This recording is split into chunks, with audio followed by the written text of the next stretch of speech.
Welcome, my friends, to It's Vinylly Mine. Yes, we have another episode here, a patron pick from our Patreon page where our patrons, let's see how many P's I can work into this, where our patrons get to vote on what vinyls we cover here on It's Vinylly Mine. And this was the fourth one that they picked for the month. And so we're eking it in here with Beauty and the Beast, the songs from the live action movie version of this from, yes, you guessed it, Disney. Now, this is Disney Records D002585201. Leave it to Disney to even come up with a very long number.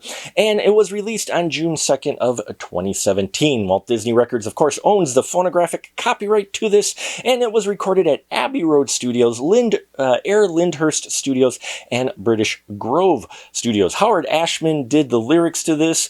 He was the one that did the original one with the music by Alan Menken, that classic, wonderful score. That's one of my all-time favorite scores. And word of warning, the animated film was one of my all-time favorite films, animated or otherwise. So this is going to be a little bit of a hard sell. We do have Tim Rice also contributing lyrics to a few new songs to the live action, considering it was longer than the animated. Now, let's drop the needle, get a closer look at this vinyl release of Beauty and the Beast, the songs. Now, it's funny, before we dive into this too much, apparently Walt Disney, get this, Walt Disney was figuring out if they wanted to do a musical version with their live action. They actually were thinking of not having the music to it. But the director, Condon, said, what are you, crazy? He said, quote, the songs are too good. You're going to spend all this time making a huge, gorgeous live action Beauty and the Beast, but you're not going to have be our guest? And he's absolutely right. I could not imagine the live action version of this missing those songs that we love from the animated. I mean, come on, what are you thinking? So anyway, we have very basic cover here. It's basically the poster from the film on here with, the credits for Howard Ashman and Tim Rice, as well as Alan Menken and the cast up here. And it is a beautiful poster. I always love this poster, even if I think the Beast should still look a little more beastly. I mean, give him a little bit more features, right? I mean, the CGI was one of the weak points of the film of the Beast, actually. He kind of looked a little janky in spots, but overall, your basic cover. This sleeve, though, is not of a strong quality. I mean, for Walt Disney, come on, man, he just put at least a little effort into it, but you can definitely tell they cut some corners here on it. Back is not too inspiring either. We just have the track listing here of the songs, as well as the massive amount of credits. So at least they gave credit to all the singers involved in the performance on the musical tracks for this soundtrack. So I'm glad they gave props there for it. Disney logo at the bottom, but still, this cover itself is a bit flimsy. So let's check out what's inside, shall we? And the label. Now, the label is gorgeous on here. I think that's a gorgeous label on here for the record with the track listing. And beautiful artwork there for sure. And what does it look like inside? Well, if I remember the wrap correctly, it said, yep, it is collector blue. Ooh. Actually, that's a really sharp blue color. I like that blue color a lot. That is definitely more inspiring than the album cover itself.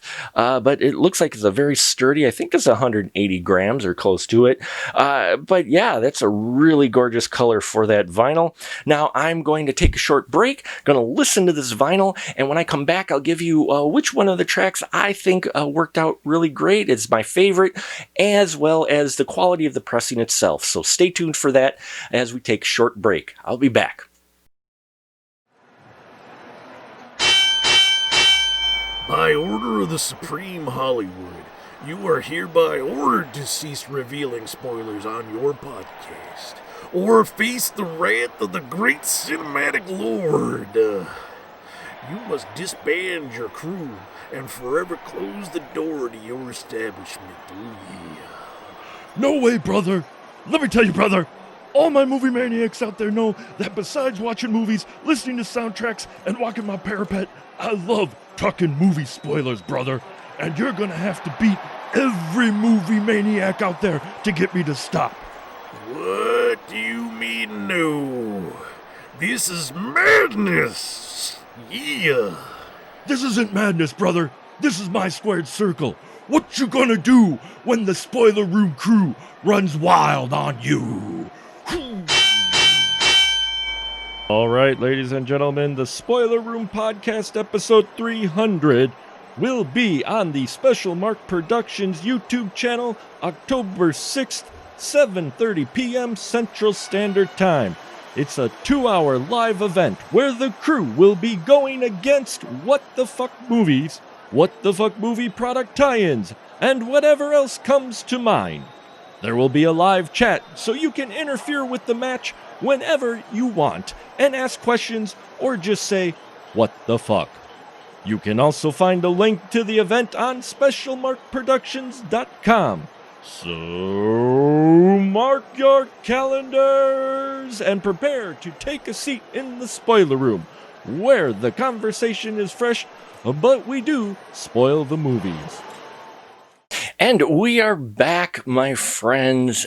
Just got done listening to this pressing, and let me tell you, the quality of this pressing was fantastic. I did really enjoy the audio quality, and there wasn't any flaws in it. And yeah, and the songs in here, they're as good as the original. They have a lot of the original songs from the movies in here, as well as 3 new tracks. How Does a Moment Last Forever, Days in the Sun, and Evermore. I do enjoy Days in the Sun quite a bit. It's features some of the cast, giving their stories of thinking of when they weren't cursed. And yeah, I really enjoyed that track. Also, Gaston in here, they have a variation of Gaston that is different than in the animated film, but it is actually including lyrics from the late Howard Ashman's version that he originally did for the 1991 version of the animated song, but they cut some words out and made it a little more kid-friendly. So this one is a little bit more mature, it's dark, and yeah, they changed it up a bit. So if you know these songs very well, that song's gonna throw you off a little bit, but I still like the new lyrics that they have in here. Now, the whole cast sounds very good in their singing, I think. And yeah, Beauty and the Beast, of course, performed by Emma Thompson. She does very well. It's a very beautiful rendition of this song. And the Be Our Guest, Ewan McGregor, we know he can sing as well. That one's a good version. But I will say that the Gaston coming out, the Gaston and the variations, I really enjoy that version that they have in here. And the Belle, the first Belle track is always great, and I really liked Emma Watson's voice in here for sure. So there you have it, folks. Belle and the new Gaston, I really enjoy. The other newer songs they brought into it, I do enjoy, but not quite as much as the original. But then again, the original hits so close to home that it would be hard to win me over. But still, a good, decent vinyl. I love the blue color. Unfortunately, I just wish that this record cover itself was made of a little better quality. So thank you so much for watching. It's Vinylly Mine. Please check out our Patreon page. And if you join our patron tier, the $5 tier, you can vote on what albums we're going to feature on It's Vinylly Mine. You can have your voice heard. I thank you so much for watching. Please subscribe if you haven't already and hit the like. And don't forget, we've got episode 300 of The Spoiler Room coming up. It's going to be live on our YouTube channel Tuesday, October 6th, 7:30 p.m. Central Standard Time. I thank you for your support. And as always, remember, it's not yours, it's Vinylly Mine. And I'll see you on the flip side.